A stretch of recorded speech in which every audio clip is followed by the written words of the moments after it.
Hello, friends, and welcome back to my channel. I'm Rebecca Zung, and this is your guide to the maze of high conflict communication. And today we're going to be talking about 5 reasons why a narcissist is always angry.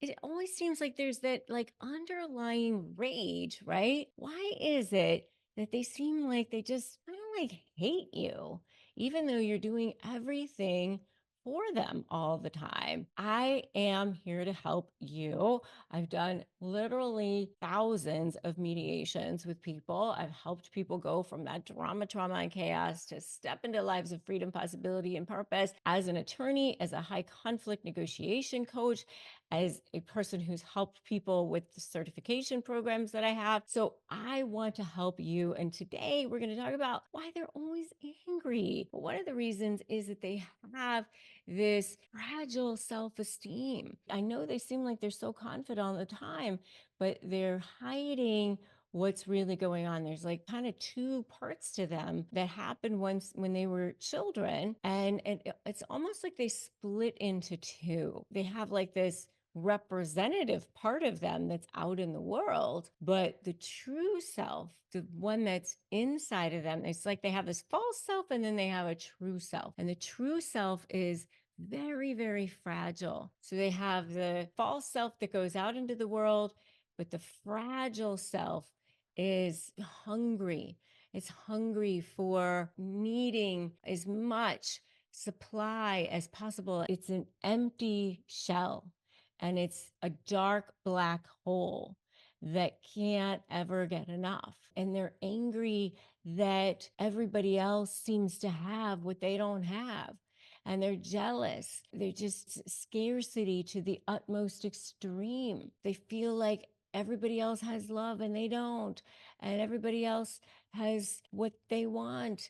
And so they feel resentful. And it's just a constant state of unease. It's really a dis-ease in some way. They feel not connected to the world. They don't feel connected to people. They don't feel connected to themselves. They don't feel connected to anything. And I know you empaths out there are going, oh, I can help them, but you can't. It's really their own deep-seated insecurities. And no matter what you do, it almost is like the more you do for them, the more resentful they are. But yet they're resentful if you don't do it either. It's sort of like that's the payment for being in their space, is doing things for them. But they need to dominate every aspect of you. And yet they kind of leave you feeling suffocated in some ways. But it's like this deep-seated rage. It's an underlying rage that they have because it's covering up, it's a shield for that fragile sense of self-esteem that they have. So that's number 1. The next thing is control. They thrive on control. That's part of the other reason why they're angry. They know no bounds because they have to have a certain amount of control over you. And if you're not falling in line with exactly what they think you should be doing or what other people are doing, I mean, they're just angry if this isn't happening the way they think it should be happening. And so they have a very short fuse often. And if somebody asserts their independence, or if something goes wrong, then that causes an eruption. I mean, things are black and white with them. And so you're either for them or against them. And if you're against them, then you become public enemy number 1. Fear of exposure and vulnerability. So beneath that facade of confidence is this deep-seated fear of exposure and vulnerability. And that's where you can take that diamond level supply that I talk about. Diamond level supply is their image, how they look to the world versus their true selves. That's a false self. And that's how you can take the coal level supply, which is what, manipulation, and create that leverage. Remember, leverage is how I teach it in my Slay program, is take your strategies, which is what you want, your vision, and create an action plan, which is going to be creating some leverage against a form of supply, which is more important for them to keep than the supply that they get from manipulating you, which is that co-level supply. Unleash it on them. That's what I teach you how to do in the Slay program. That's their fear, though. They don't want to be exposed. The next one is their lack of empathy and emotional regulation. They know that they don't have empathy. And so they're angry about that. They know that everybody else does. They know that they aren't the same as everyone else.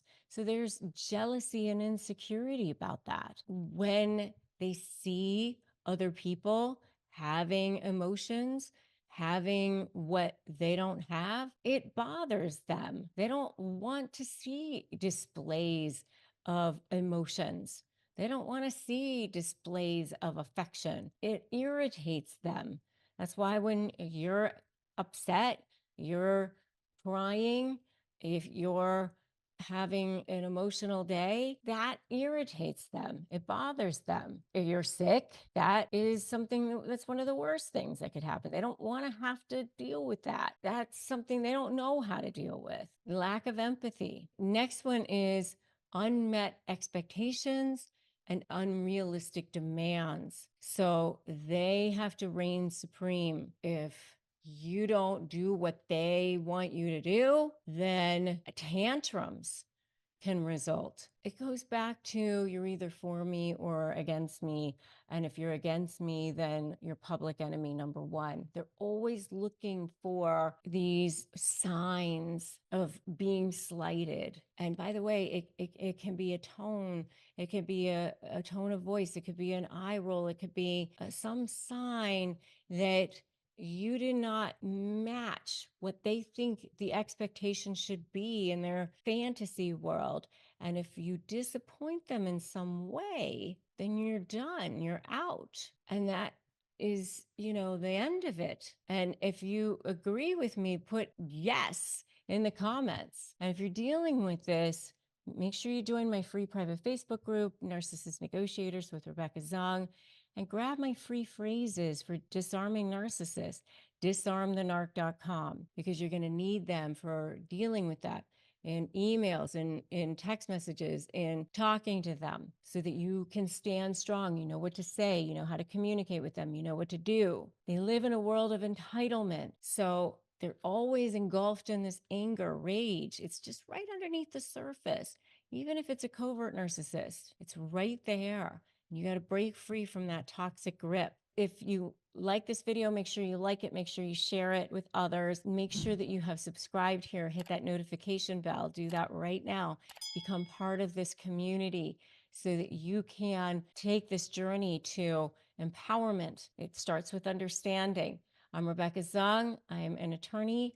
I'm a high conflict negotiation expert, best-selling author of the book Slay the Bully, How to Negotiate with a Narcissist and Win. The next video that I want you to watch is the narcissist will do this at the end of every relationship. Let's go watch that next video together. Make sure you've subscribed and hit that notification bell first, and then let's go watch that next video together. Remember, today is a great day to start negotiating your best life. I'm Rebecca Zung, and I will see you in that next video.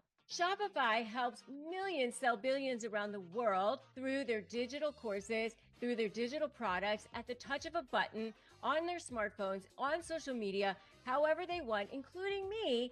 At shop.rebeccazung.com, you can access your store from all over the world, just the touch of a button from your smartphones. Start accepting payments. Everything you need to sell online, manage orders, and develop relationships in one place and look fabulous doing it. Shopify is the commerce platform that is revolutionizing millions of businesses worldwide, including my own, at shop.rebeccazung.com. So right now, what you need to do is sign up for a $1 a month trial period at shopify.com/bestlife, all lowercase. Go to shopify.com/bestlife to take your retail business to the next level today. Shopify.com/bestlife.